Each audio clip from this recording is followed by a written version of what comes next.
Je vais vous lire la lettre écrite par Tolstoï 2 mois avant sa mort à Gandhi. Il faut savoir que les deux hommes s'appréciaient, ils s'écrivaient, et on peut dire que Gandhi a poursuivi la pensée de Tolstoï à travers son combat contre les injustices. Tous les deux avaient un grand cœur et nous pouvons penser à cette expression « les grands esprits se rencontrent », c'était le cas ici. Cette lettre, datée du 7 septembre 1910, a été écrite à Kochetti par Tolstoï. J'ai reçu votre journal Indian Opinion et je me suis réjoui de connaître ce qu'il rapporte des non-résistants absolus. Le désir m'est venu de vous exprimer les pensées qu'a éveillées en moi cette lecture. Plus je vis, et surtout à présent, où je sens avec clarté l'approche de la mort, plus fort est le besoin de m'exprimer sur ce qui me touche le plus vivement au cœur, sur ce qui me paraît d'une importance inouïe.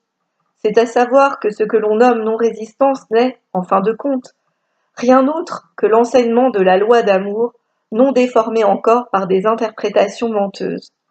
L'amour, ou en d'autres termes, l'aspiration des âmes à la communion humaine et à la solidarité, représente la loi supérieure et unique de la vie. Et cela, chacun le sait et le sent au fond de son cœur. Nous le voyons le plus clairement chez l'enfant. Il le sait aussi longtemps qu'il n'est pas encore entortillé dans la nasse de mensonges de la pensée du monde. Cette loi a été promulguée par tous les sages de l'humanité, hindous, chinois, hébreux, grecs et romains. Elle a été, je crois, exprimée le plus clairement par le Christ, qui a dit, en termes nets, que cette loi contient toute loi et les prophètes. Mais il y a plus. Prévoyant les déformations qui menacent cette loi, il a dénoncé expressément le danger qu'elle soit dénaturée par les gens dont la vie est livrée aux intérêts matériels. Ce danger est qu'ils se croient autorisés à défendre leurs intérêts par la violence, ou selon son expression, à rendre coup pour coup, à reprendre par la force ce qui a été enlevé par la force. Il savait, comme le sait tout homme raisonnable, que l'emploi de la violence est incompatible avec l'amour, qui est la plus haute loi de la vie.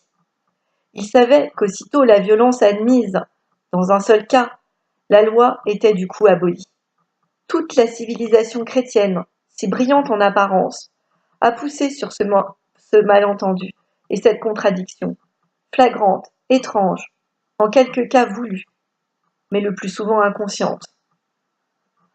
En réalité, dès la résistance par la violence a été admise, je reprends la phrase, en réalité, dès que la résistance par la violence a été admise, la loi de l'amour était sans valeur et n'en pouvait plus avoir. Et si la loi d'amour est sans valeur, il n'est plus aucune loi, excepté le droit du plus fort. Ainsi vécut la chrétienté durant 19 siècles. Au reste, dans tous les temps, les hommes ont pris la force pour principe directeur de l'organisation sociale. La différence entre les nations chrétiennes et les autres n'a été qu'en ceci.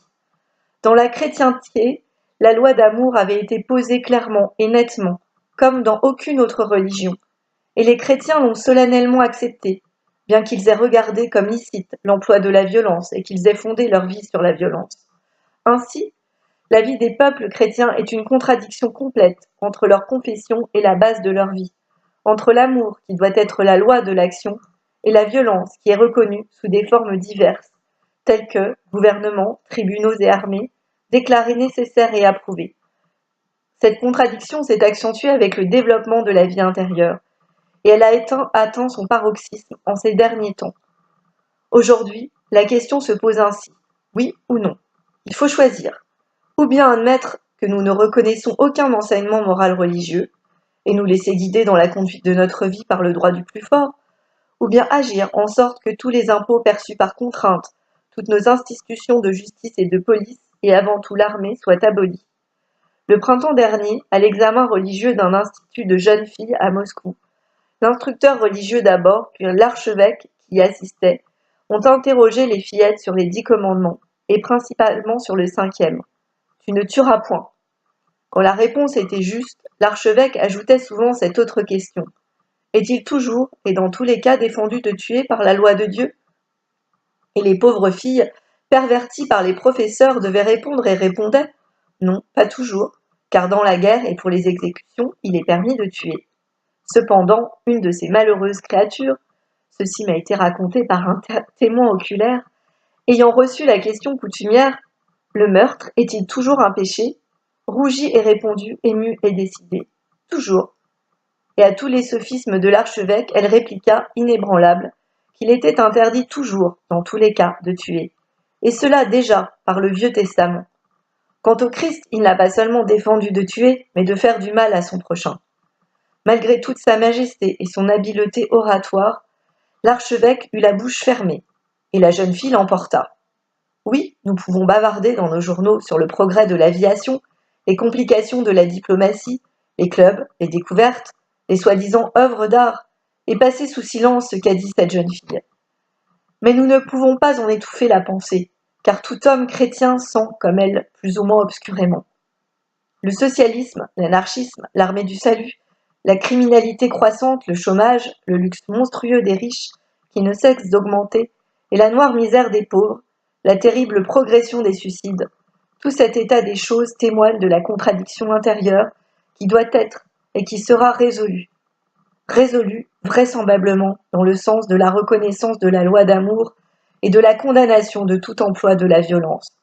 C'est pourquoi votre activité au Transvaal, qui semble pour nous au bout du monde, se trouve cependant au centre de nos intérêts, et elle est la plus importante de toutes celles d'aujourd'hui sur la terre. Non seulement les peuples chrétiens, mais tous les peuples du monde y prendront part. Il vous sera sans doute agréable d'apprendre que chez nous, aussi en Russie, une agitation pareille se développe rapidement, et que les refus de service militaire augmentent d'année en année. Quelque faible que soit encore chez vous le nombre des non-résistants, et chez nous celui des réfractaires, les uns et les autres peuvent se dire « Dieu est avec nous », et Dieu est plus puissant que les hommes. Dans la profession de foi chrétienne, même sous la forme de christianisme perverti qui nous est enseigné, et dans la croyance simultanée à la nécessité d'armées et d'armements pour les énormes boucheries de la guerre, il existe une contradiction si criante qu'elle doit, tôt ou tard, probablement très tôt, se manifester dans toute sa nudité. Alors il faudra ou bien anéantir la religion chrétienne, sans laquelle pourtant le pouvoir des États ne pourrait se maintenir, ou bien supprimer l'armée et renoncer à tout emploi de la force qui n'est pas moins nécessaire aux États. Cette contradiction est sentie par tous les gouvernements, aussi bien par le vôtre britannique que par le nôtre russe. Et par esprit de conservation, ils poursuivent ceux qui la dévoilent avec plus d'énergie que toute autre activité ennemie de l'État. Nous l'avons vu en Russie et nous le voyons par ce que publie votre journal. Les gouvernements savent bien d'où le danger le plus grave les menace, et ce ne sont pas seulement leurs intérêts qu'ils protègent ainsi avec vigilance. Ils savent qu'ils combattent pour l'être, ou le ne plus être. Léon Tolstoï.